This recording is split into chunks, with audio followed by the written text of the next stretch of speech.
મિત્રો, ગત 31 મે ના રોજ હમણાં જુનાગઢ ખાતે આપણે એસસી સમાજના ચંદુભાઈ સોલંકીનું અપહરણ અને એના ઉપર હુમલો એ એક ઘટના બની ગઈ. આપ સૌ છાપા અને ટીવીમાં જોતા હશો. તો ગત 31 મે ના દિવસે મોડી રાત્રે જુનાગઢના દાતા રોડ વિસ્તારમાં રહેતા ચંદુભાઈ સોલંકી નામના યુવાન પર ગોંડલના ધારાસભ્યના પુત્ર ગણેશ જાડેજા અને તેના મળતિયા દ્વારા પ્રથમ માર માર્યા બાદ અહીંથી તેનું અપહરણ કર્યું હતું. ગોંડલ નજીકના કોઈ ખેતરમાં નગ્ન અવસ્થામાં માર મારી તેનો વિડીયો બનાવી અને જાનથી મારી નાખવાની ધમકી આપી હતી. જ્ઞાતિ પ્રત્યે હળદૂત કર્યાની આ પોલીસ એક ફરિયાદ આપણે ચંદુભાઈ સોલંકીએ જુનાગઢ પોલીસ મથકમાં દાખલ કરી હતી. તો આ બાબતે કિસાન મજદૂર પાર્ટીના રાષ્ટ્રીય અધ્યક્ષ ધરમસિંહભાઈ ધાપા અને રાષ્ટ્રીય કન્વીનર કેબી બાબરિયા આપણી સાથે જોડાણા છે.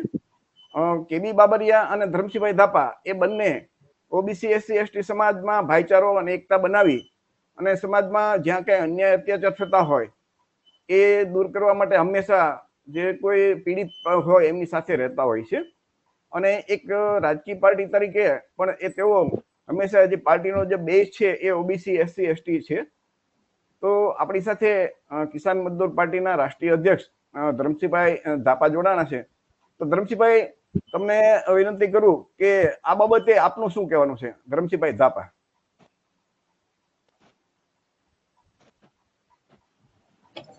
જે ઘટના 31 તારીખે બની જુનાગઢમાં રાજુભાઈના દીકરા સાથે, એ ઘટનાને કિસાન મજદૂર પાર્ટી સખ્ત શબ્દોમાં વખોડે છે. અને ખરેખર તો આ ઘટના ધૃણાસ્પદ છે. જે માનવ અધિકારની વિરુદ્ધમાં કાર્યકૃત્ય કરેલ છે. એક તો ધારાસભ્યના દીકરા છે અને એ તે ભાજપના ધારાસભ્ય જે ગણેશ જાડેજા છે, એમના મમ્મી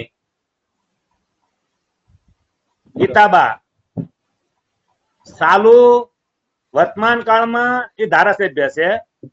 અને જે સંજય સોલંકી રાજુભાઈના દીકરા છે, એના સોશિયલ મીડિયામાં એના વોટ્સએપમાં જે બોલે છે કે અપહરણ કર્યા બાદ સાલુ ધારાસભ્ય એમ કે છે કે એને લટકાઈ નાખો, એને મારો.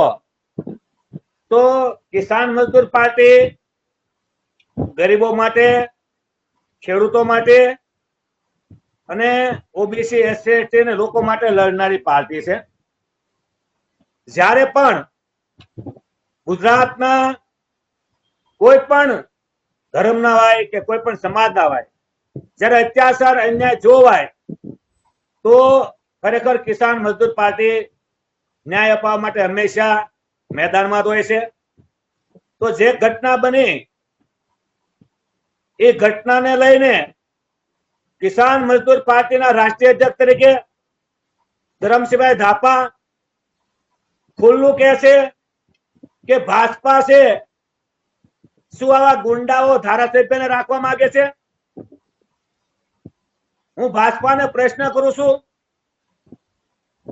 કે તમે ભય મુક્ત, ભૂખ મુક્ત અને આ ભ્રષ્ટાચાર મુક્ત પાર્ટી બનાવવાની તમારા સૂત્ર હતા, એ સૂત્રના વિરુદ્ધમાં ટોટલી કાર્ય થઈ રહ્યું છે. આજે પબ્લિકમાં એટલો બધો ભયનું વાતાવરણ ફેલાઈ ગયું છે કે ખરેખર લોકો ન્યાય મેળવવા માટે ક્યાં જાય છે? અને ધારાસભ્ય તો જે વિસ્તારના હોય એ વિસ્તારના દરેક લોકોનું ખરેખર ધ્યાન રાખવાનું હોય છે કે કોઈ દબંગ સમાજ એની ઉપર હેરાન ન કરે, કોઈ અત્યાચાર ન કરે. તો જેને તમે મત આપીને રાજા બનાવ્યા છે, એ જ રાજાના પરિવાર જયારે ગરીબ જનતા પર આ રીતે અત્યાચાર અન્યાય કરે તો જનતા જાય કોને આગળ? જે રાજુભાઈ સોલંકીના દીકરા સંજયભાઈ સોલંકી ઉપર જે આ આફત આવી છે અને નગ્ન કરી ફાર્મ હાઉસમાં બેરહેમીથી ઢોર માર માર્યો છે, નગ્ન કરી. આવી અનેક ઘટનાઓ દિન પ્રતિદિન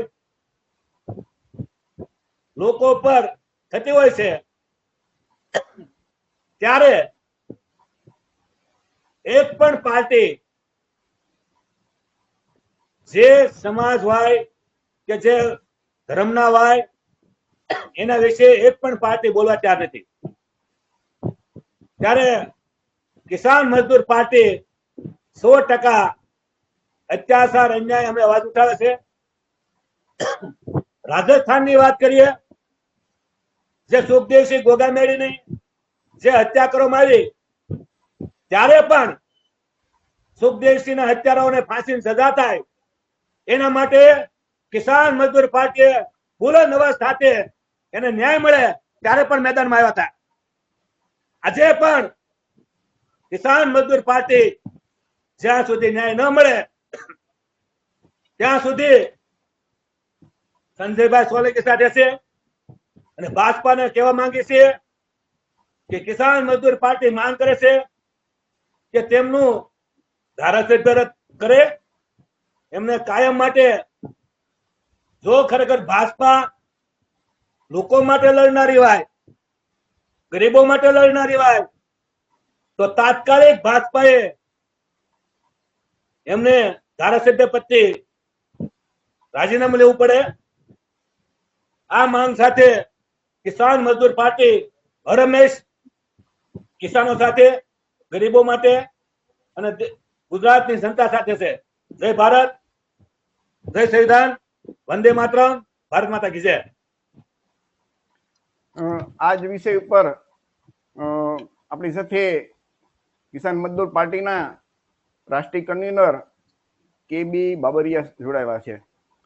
આપ સૌ જાણો છો કે.બી. બાબરિયા એ કસ્ટમના નિવૃત્ત અધિકારી છે અને જે કિસાન મજદૂર પાર્ટી છે એમના રાષ્ટ્રીય કન્વીનર છે.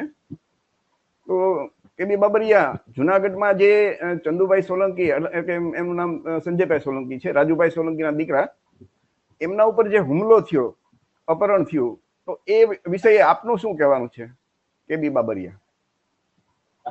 જીવનભાઈ, જે ઘટના બની છે, જે ભાજપાના સાંસદના પુત્ર દ્વારા, જે ગીતાબા જાડેજા છે ધારાસભ્ય, એ ગીતાબા જાડેજાના પુત્ર જે છે, જે ગણેશ જાડેજા, જે એમના પુત્ર થાય છે ને એમના દ્વારા જે છે એ રાજુભાઈ સોલંકીના દીકરાને એનું અપહરણ કરી એમના ફાર્મ હાઉસ પર લઈ જઈ એને નગ્ન કરી અને એને મારવાનો અને વિડીયો બનાવવાનો. અને અમને એવું પણ જાણવા મળ્યું છે કે ગીતાબા એવું પણ કહેતા હતા કે હું ધારાસભ્ય છું અને આને મારી નાખી દો કૂવામાં. તો આવી જે ગુંડાગર્દીની જે વાતો કરતા હોય છે ધારાસભ્ય, તો આને ધારાસભ્ય એટલે કે એક સમાજના સેવક, તો આને સમાજ સેવક કઈ રીતે કહેવા? જ્યારે આવી રીતે એમના પુત્રની ઉશ્કેરણી કરતા હોય કે તમે અમને મારીને કૂવામાં નાખી દો, તો આટલી હદે આ તો ગુંડા રાજ કહેવાય. એટલે ભારતીય જનતા પાર્ટીની પાસે જે છે એ કિસાન મજદૂર પાર્ટી માંગ કરે છે કે તમે આવા ગુંડા ધારાસભ્યોને શા માટે ટિકિટ આપો છો અને શા માટે તમે ધારાસભ્ય બનાવો છો? શું તમે ખરેખર સુશાસન આપવા માંગો છો કે ગુંડા રાજ લાવવા માંગો છો? આ તમારી જે તમારા ધારાસભ્યોની જે વ્યવહાર, જે વર્તન જે સામે આવી રહ્યું છે એ દર્શાવે છે કે તમે ગુજરાતમાં ગુંડા રાજને પ્રોત્સાહન આપી રહ્યા છો. જો ખરેખર ભારતીય જનતા પાર્ટી ગુંડા રાજને પ્રોત્સાહન આપવા માંગતી ન હોય તો ગીતાબા જાડેજાનું તાત્કાલિક રાજીનામું લઈ લે. કારણ કે આવા ગુંડા ધારાસભ્યો જે છે એ જો ચાલુ રહેશે તો એ ધારાસભ્યો ક્યારેય જે છે સમાજને, કોઈ પણ સમાજને એ ન્યાય આપી શકવાના નથી, સમાજની સેવા કરી શકવાના નથી. જો ભારતીય જનતા પાર્ટી એનું ધારાસભ્ય પદ જે છે એનું રાજીનામું નહીં લે તો અમે ભારતીય જનતા પાર્ટીને ગુંડાઓની પાર્ટી કહેવાનું ચાલુ કરીશું. રાજકીય પાર્ટીમાં આવી રીતે ગુંડા થોડા ચાલે. ગુંડાઓને ભરીને તમે રાખો છો અને એને સાવરો છો. આ એટલી બધી જે છે એ હલકાઈ જે છે એ ભાજપા કરી રહી છે. અમારી માંગ છે કિસાન મજદૂર પાર્ટીની કે ગીતાબા જાડેજાનું રાજીનામું લે અને એક જે એમનો નારો છે જે ભયમુક્ત શાસનનો, તો ભયમુક્ત શાસન ક્યારે આવે? જ્યારે તમારા ધારાસભ્યો જે ભય ઉભો કરી રહ્યા હોય અને એને જો તમે ઘર ભેગા ન કરો, એના ઉપર એક્શન ન લ્યો, એના ઉપર લગામ ન લગાવો, તો ત્યાંથી ભયમુક્ત થવાનું છે? ભય તો તમે જ ઉભો કરી રહ્યા છો. ક્યારેક તમે પોલીસનો ઉપયોગ કરીને ભય ઉભો કરો છો, ક્યારેક ગુંડાઓનો ઉપયોગ કરીને ભય ઉભો કરો છો, ક્યારેક તમારા ધારાસભ્યો ખુદ ગુંડા બની જાય છે. તો અમારી માંગ છે કે તાત્કાલિક જે છે એ ગીતાબા જાડેજાનું રાજીનામું લે અને જે રાજુભાઈ સોલંકી જે છે એમના દીકરા ઉપર જે અત્યાચાર કર્યો છે એને અમે જે છે કાયદેસરના પગલા લે અને એને તાત્કાલિક ન્યાય આપે, એવી અમારી માંગ છે. જય ભારત, જય સંવિધાન.